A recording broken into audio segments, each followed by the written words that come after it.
Hello, dear Joost. Welcome to this third interview about diversity and inclusion of our committee in FIDIC.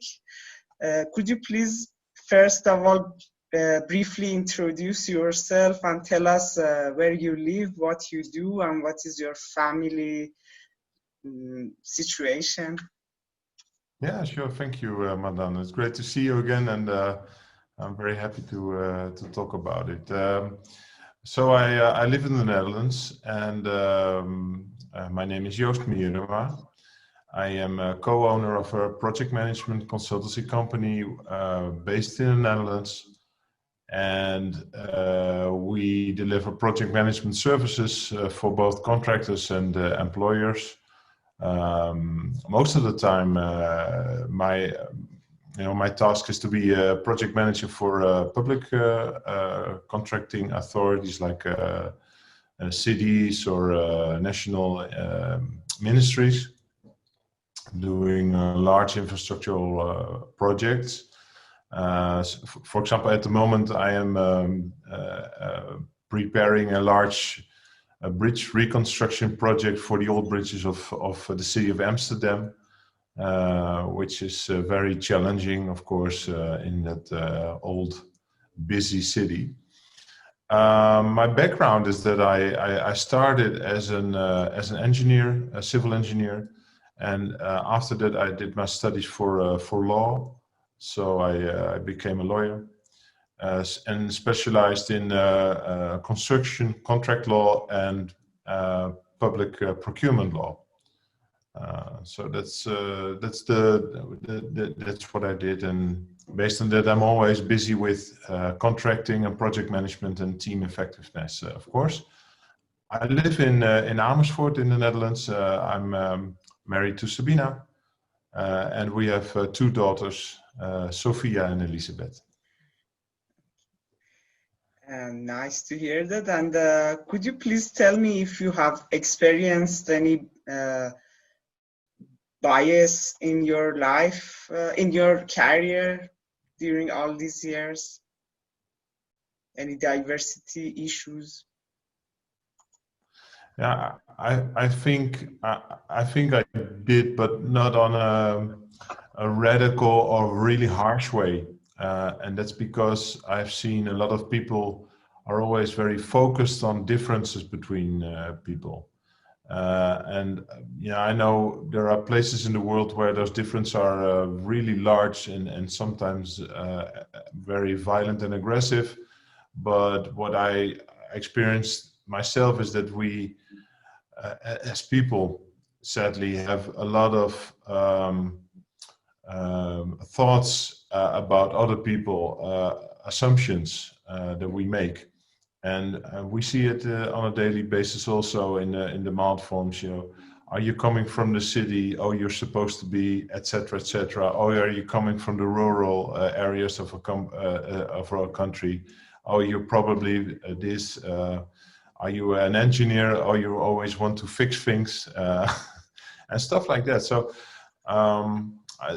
I think that's where a lot of the maybe some of the diversity issues come from our focus and our we have sometimes a lack of ability to deal with differences, and so we try to focus on the difference and say, oh, if I see something different than what I am, that's probably not good, you know. And I think that's something we really have to overcome. That makes me sad, yes. Okay, thank you. And so you think the solution for that is changing the mindset about, you know, where you come from, I mean, cities, rural places, north, south, yeah. east, west, something like that. Yeah, it exists also in every country, I think. Because... Yeah, and there's a local aspect on it, because not every country is the same. Maybe it sounds strange, but you know, in the civil engineering environment in the Netherlands, it's mainly dominated by male. We have a lot of people, male professionals, a lot. And I think that's I think that's sad. And by a lot I mean like 90% or something. And I remember you did your research, for example, in the situation in Iran, and the volume of the percentage was really different. And I think that's that's one of the things that happens if you stay. If you keep those differences like alive, if you don't overcome those differences, those kind of things stay the same. So I really welcome all kinds of changes in a good in the direction which is more inclusive and diverse. And I think it's a step-by-step process. It's not something. It's not like a waterfall thing. It's not like we have it now and tomorrow it will be different. But it's really important every day to work on that, because it's step by step. We have to overcome every day those differences and say, okay, let's challenge each other on that. You know, try to make that difference, because a lot of these differences we have, male, female, religion-wise, or racial differences, and the thoughts people have about that, and the things people think those differences should stay like that. I think it's a process of continuous attention and discussion and positivity to make a change over the weeks and the months and the years. And since COVID-19 still exists and we are living with it, and I don't know how long it will take for us to overcome the consequences, and I don't know, come out with a vaccine for all the world, because if one country does have it and the others don't, I don't know what will happen. So I would like you to explain me what was your experience during lockdown and remote working. What was the pros and cons of remote working for you in your lifestyle? And then what do you think, which group of people do you think are more likely to benefit from this kind of working, or are more vulnerable and will be disappointed during the time? Yeah, good question. It's such a big and it's huge, this COVID-19, and it's happening, and it's quite interesting that it's happening all over the world. So if you're COVID-19 is very inclusive in a way, you know what I mean? It doesn't look at you for saying, oh, you're a Christian, you're a Muslim, you're a male, or you're old, or no, okay. But so the thing is, we all have to deal with it in our own way. But set aside such philosophical observations, I think it's very challenging. It has been very, very challenging. So in the first few months, I think, project teams, for example, they cooperated and they moved from offline cooperation in offices and meetings to more online, if it's in Zoom and Teams. And me and my colleagues, we observed that transition went, because it was forced by the lockdowns and stuff like that. So there was no point in arguing and saying, oh, I don't want to, you just have to. It was a very fast migration into the online environment and team cooperation. That went positively quite well in our, at least in the Netherlands, in the project, because everybody has access to a great amount of internet, good stable internet. You have the computers, the laptops, and the knowledge to work with that. So that's great. However, because it's now, enduring a little bit, we start to see the negative downsides of that. So I've seen the downside if a team hasn't met before, it's more difficult to do a very effective collaboration. I've also seen that young people and young professionals, it's easy for them to get a bit lost in what they should do. And we have to focus. That's one of the parts where I, as a project manager, try to focus on, because say, for example, you have somebody who has the experience of maybe a few or maybe 10 or 15 projects. If you have done all these projects, you know in a project what's coming up, you know what's coming next. That makes you, how do you say it? It makes you aware of what's coming. And if you're in your own home working online, you're working the works, you're doing what you know, what you should do, and you know what to expect from the other team members. But if you're 25 or maybe 30 and you haven't had such experiences or a lot of experience, it's quite new. And I see people getting a little bit lost and getting insecure and trying to connect with people, what's next, what's happening. And they try, and some of them, they have a very difficult understanding, what should I do? What's being expected of me? Is it, and how do I deal with making mistakes? And how do I connect with my senior management online? Is it okay for me to call them and stuff like that? When you're in the offices with each other, it's easy for people to talk with each other and have like small talks. And I think losing that makes a big difference, especially for the younger generation of people working in the project. That's a difficult thing to do. And of course, you have and the second point I wanted to make: if you're working remotely, I haven't experienced it in my teams, but I know it can happen. People can get excluded. And like a team forgets some of the members, and I really want to ask some attention for that. If you want to be inclusive for everybody, you have to really do your best to keep everybody on board.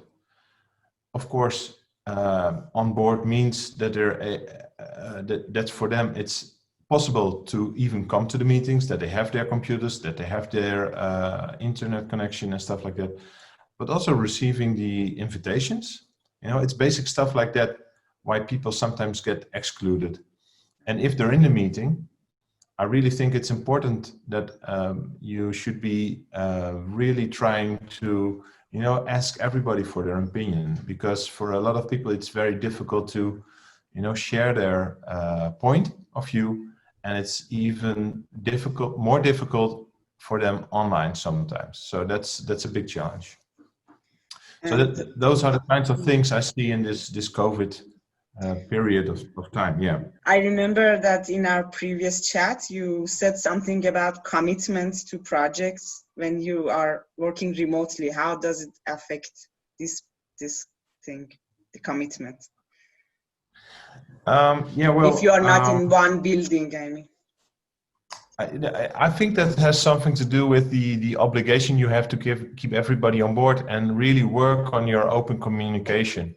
So it's really, for me, about inviting people to step in or trying to do your best to keep everybody on board and let them make their attributions to the project or whatever you're working on. And that requires also maybe a different way of having the meetings.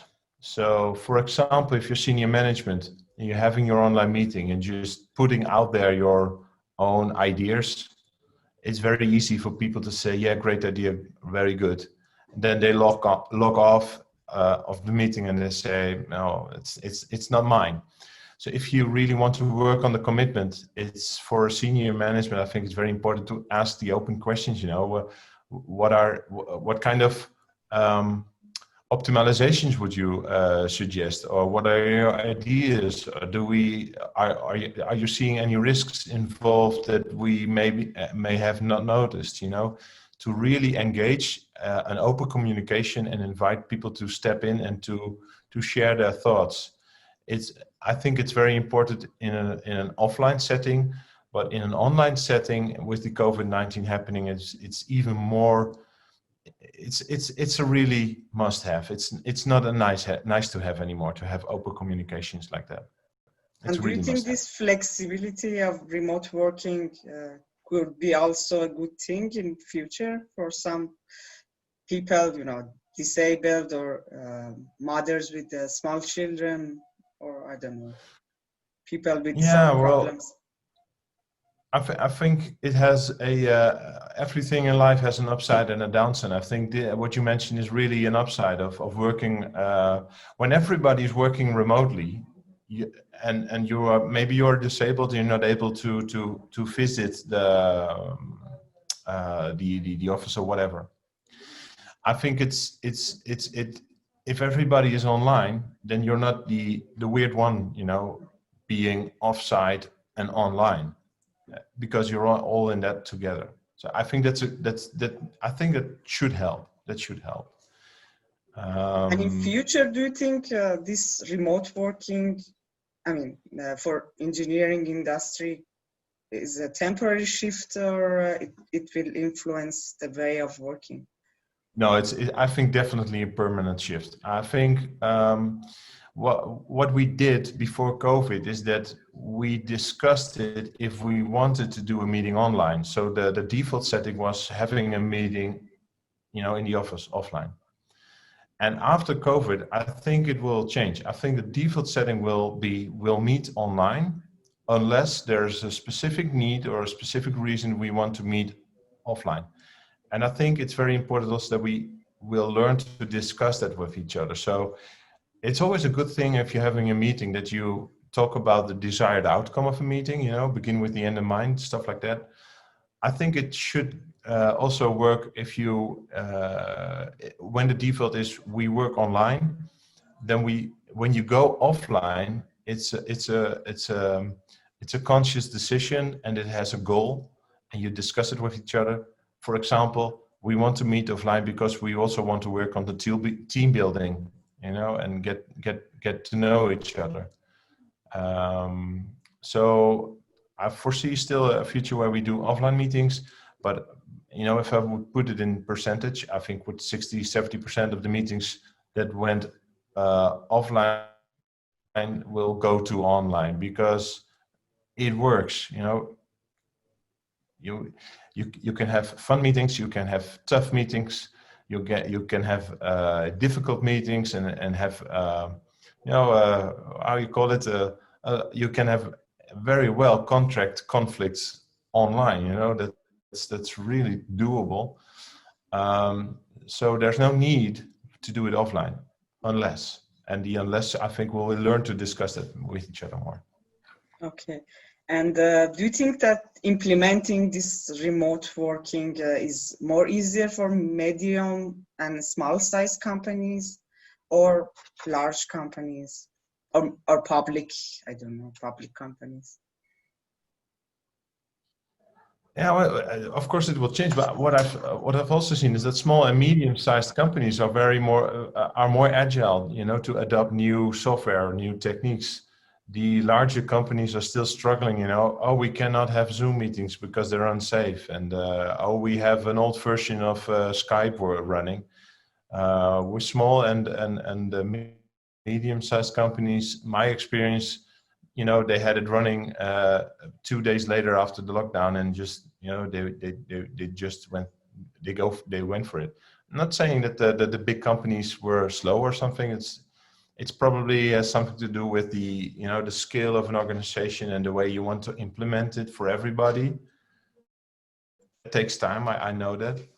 But in changing circumstances, I've seen that small and medium-sized businesses were very much more able to make the shift faster. So I think more, you have an IT department, and that's, you know, that's a good thing. But if you're a small and medium company, you know, you just do it with each other. And personally, I like that, you know, just having the discussion with everybody. What should we do? And, you know, have a collective effort to make it work. And that helps, of course, being more agile. And for you personally, did yeah, I mean, with 2 children at home, how was it in lockdown, working from home?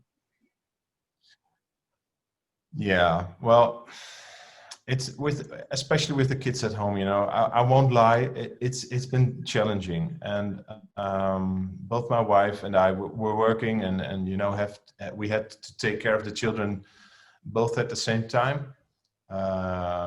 And I've seen it with a lot of colleagues of mine. They were, especially if you're, you know, not everybody's living in a castle where you have, you know, plenty of room and space and quiet to do all the things, you know. So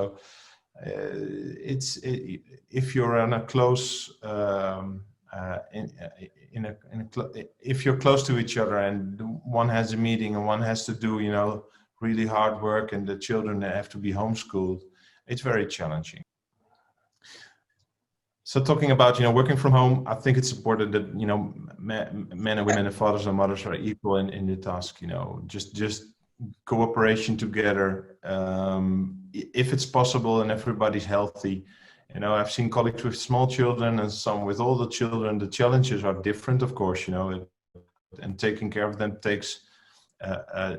is also different. But the common thing is that I've seen when families, you know, like come together and work like a team, and if you're willing to share responsibilities also on the home front, that's very important. And of course, you know, if you have a job and your partner at the moment, you know, they lose their job, or it's less, you can also work with that as a team. You don't have to be equal in sharing the household, but I think it should be a team effort to take care of each other, and not per se. For example, I've heard stories about, you know, oh yeah, well, the women should stay at home and take care of the kids, and you know, daddy has to go. I think that's kind of old school. I'm not saying it's wrong per definition, but I personally like to have a more a team approach. You know, makes me feel better, makes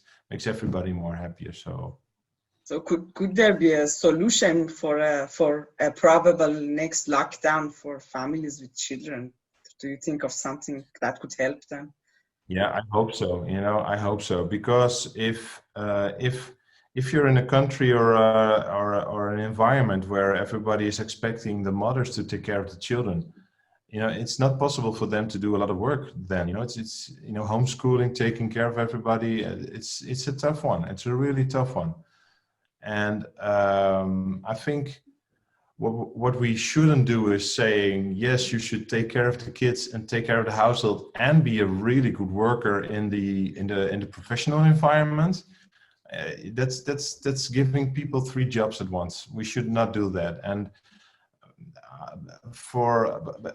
try to you know, to share responsibilities, stuff like that. Maybe, you know, in some countries there's a more intense lockdown where you can bring your kids to a place where they're taken care of, so you can go working, or you know, I hope there's possibilities like that, you know, to improvise. But the one thing we shouldn't do is expect people to run their, you know, home and not share responsibilities, but both be for women especially, be a good mom, a good husband, a good worker, and a good professional, and smile all day. You know, that's impossible.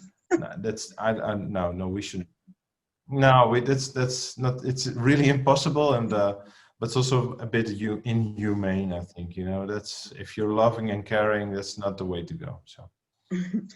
Yesterday I should take saw care of it. a news Sure. that yes, that Japanese have invented some small portable, some kind of dead room for people working home during lockdown. Of course, it was very expensive. They said it's $1,400, something like that, for a small.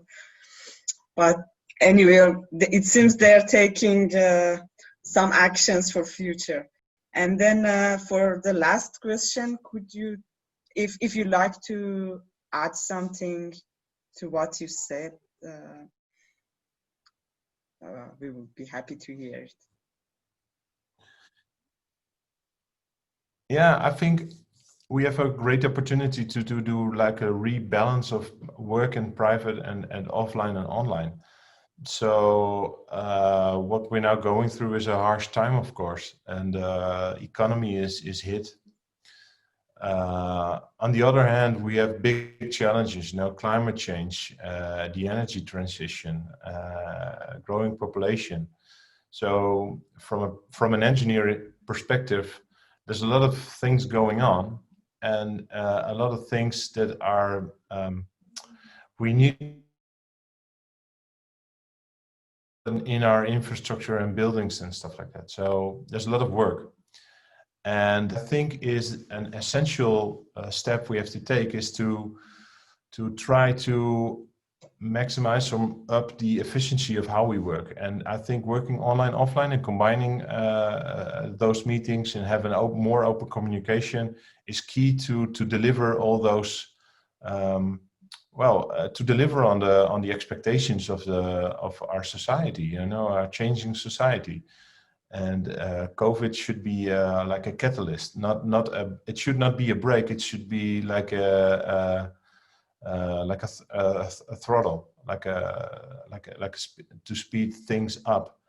And yes, it's it has an ugly side. Yes, it has a sad side. It's about health. But if we, I think if we keep positive and work on the inclusive part and really see that we should accept diversity broadly, in all kinds, then we are more efficient in working together and delivering on what's needed. And I think the need is unchanged, COVID or no COVID, energy transition and climate change is happening. So we have to get through this, learn from it, and then do our best to our best abilities to deliver on that. So that's I think I want to reinforce. I hope it works. Thank you very much for joining us today, and good luck with your work for diversity and inclusion in your office and in your home.